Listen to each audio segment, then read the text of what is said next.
সবাই বলে কপাল খারাপ, কিন্তু কেউ বলে না যে মেহনত কম ছিল। আজ আমি আপনাদের এমন কিছু বলবো যা শোনার পর আপনার ভিতরের ঘুমন্ত সিংহটা জেগে উঠবে। ভিডিওটা শেষ পর্যন্ত দেখুন, কারণ শেষে আপনার জন্য একটা স্পেশাল সারপ্রাইজ আছে। বন্ধুরা, রাস্তা কঠিন হতে পারে, কিন্তু অসম্ভব নয়।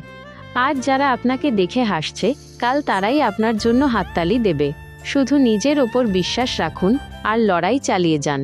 মনে রাখবেন, সূর্য প্রতিদিন ডোবে ঠিকই, কিন্তু পরের দিন আরও উজ্জ্বল হয়ে ফিরে আসে। আকাশের দিকে তাকিয়ে শুধু স্বপ্ন দেখলেই হবে না, মাটির সাথে লড়াই করে রাস্তা খুঁজে নিতে হবে। হাজারো বাধা আসবে তোমার চলার পথে বন্ধু, সেই বাধাকেই সিঁড়ি বানিয়ে উপরে উঠতে হবে। আগুনের শিখা যেমন অন্ধকারকে জয় করে, তুমিও তেমনি তোমার ধৈর্য দিয়ে জয় করো সময়কে।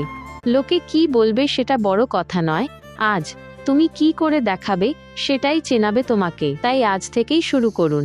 থেমে যাওয়া মানেই হেরে যাওয়া, আর আপনি হারার জন্য জন্মাননি। যদি ভিডিওটি ভালো লাগে তবে সাবস্ক্রাইব করতে ভুলবেন না।